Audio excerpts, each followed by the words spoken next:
Yes, my eyeliner is very wonky today, thanks for noticing, and if you hadn't noticed, well, I just screwed myself with that, didn't I?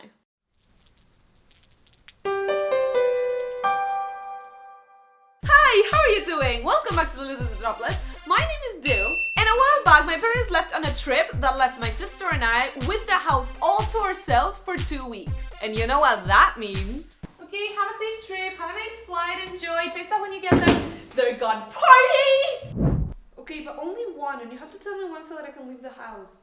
Yeah, I'm pretty sure I fooled no one with that tease because, I mean, I am recording YouTube videos in front of a bunch of animation references, so I'm pretty sure everyone can tell from a mile away that I'm an introverted nerd. But an introverted nerd with introverted nerd friends who I have been wanting to invite for ages. But I just never did because someone of my family is always in my house and I just wouldn't feel comfortable being with my friends and with my family in the same space and wanting the same TV and you know. But now that I had the house all to myself, I could get a bunch of junk food, crank up Netflix up to 11 at 4 AM, and just have beds for everyone involved to sleep comfortably the entire night, which, come on guys, sleep is amazing, sleep is life, sleep is the new god of the world. So basically everything that a group of introverts could want to have the best night ever, right? So, we're not doing this ever again. Yep, no doubt about that.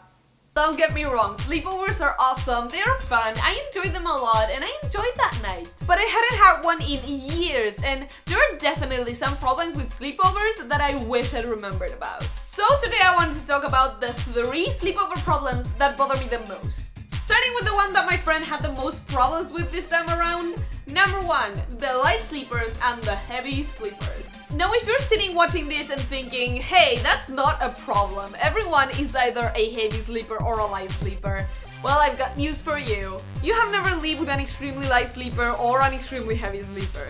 For light sleepers, a sleepover can feel like almost a simulation of parenthood. You know how new parents always complain that they cannot sleep because of their babies? That is light sleepers sleeping with people, especially in my house. This friend I mentioned before is the lightest sleeper I've ever met in my life. She's someone who can get woken up by people breathing loudly close to her. Not snoring, breathing loudly. What? And I only wish that I had known that beforehand because see, I, trying to be a good host, offered my parents' room, aka the best and bigger bed, to my friends for their comfort. Ah, so nice, so considerate. Except... meet Troy, the light sleeper slayer. You okay? If any of you have little dogs that are used to sleeping with people on the bed, then you are probably aware of how this could be a problem. Or not. Maybe your dog is a very heavy sleeper. How would I know? But mine is certainly a very special kind of creature.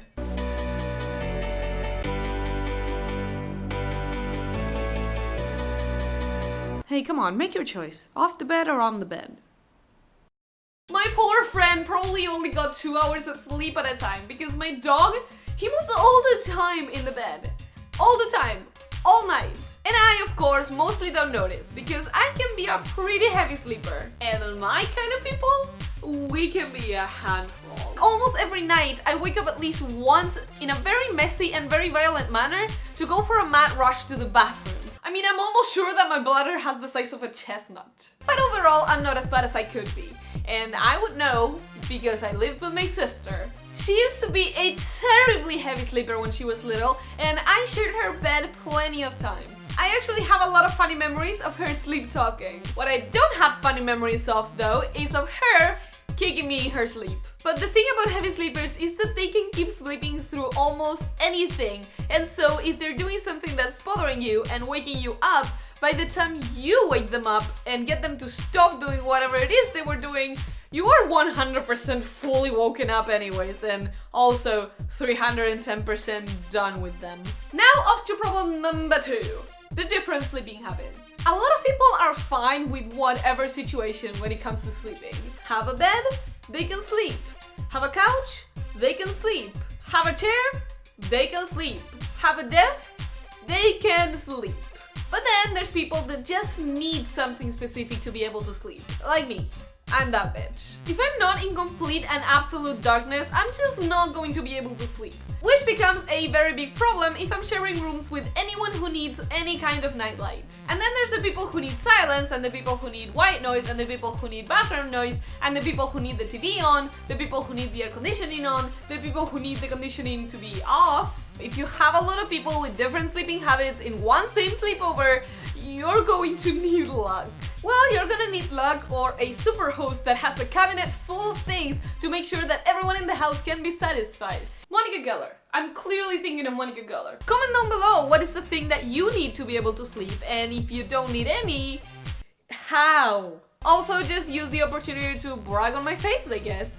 I mean, do you have any preferences aside from your natural sleeping talent? But anyways, that takes us, finally, to the problem that is every shy and anxious kid's worst sleepover nightmare. Number 3, the morning wake up dead time. So you have a great night, you have fun, you watch some videos on YouTube, you play some video games, then you go to sleep with your friends, and then morning comes and you're the first one to wake up. This moment sucks so much when you're sleeping in someone else's house, and I hate it every second of it every time it happens to me. Because it doesn't matter if you're surrounded by a bunch of your friends, you are the only one who is awake, and therefore it's like you were alone and you have nothing to do. I mean, sure, you can scroll through your phone, but any videos that you encounter, Twitter, Instagram, Tumblr, YouTube, forget about it, because if you put down, you could wake up the others, and that would be so rude, they would be mad at you. And besides, how much battery do you have on your phone? Did you bring your charger? Were the other ones using the outlets in a way that you couldn't charge your phone? I mean, how many hours can you entertain yourself with your phone before it dies? And then if you get hungry, do you have breakfast alone? Do you know where the breakfast is in this house? And also, what if you encounter a family member in the kitchen and then you get stuck in an awkward conversation? What if you wake up the dog and then he wakes up the entire house? Waking up before my friends was my single worst sleepover fear when I was younger. And today I'm just very lucky that my friends either live alone or they won't invite me over unless their family is gone and they have the house to themselves. Because I'm still too anxious to risk a family encounter and an awkward conversation, and I would really rather starve to death. But I gotta tell you guys, this was such a bigger problem for me when I was younger, because I honestly didn't have a decent cell phone until I was like 17 or something. So imagine waking up way before your friends, but also your only options are either staring at the ceiling until your friends wake up or using their phone or iPod or whatever, if you manage to remember their password. And I actually bring this up because I wanted to tell you guys about the one time that I grabbed my friend's phone and I tried to unlock it, and I tried until I realized that I had blocked her phone for about 5 hours. Yeah, my friend wasn't happy about that. So yeah, those are the problems of sleepovers, and if you think I'm forgetting anything or you want to mention something that is a problem for you, just go ahead and leave it on the comments. Please hit the like button if you enjoyed this video or if you relate, because that's how you can help it go to sleep easier. And I post new videos every Thursday, so if you think you'd like more, go ahead and subscribe and hit the bell, because that way YouTube brings you the content instead of you having to remember. But as for myself, I wish you a very good day, or a very good afternoon, or a very good night, or whatever time it is when you're watching this, and I will see you next time. Bye! 4 a.m. in the morning, just 4 a.m. in the morning. 4 a.m. in the morning. I'm a Ravenclaw, guys. I'm smart. There are definitely some problems at 4 a.m. in the morning. Just stop with 4 a.m. in the morning.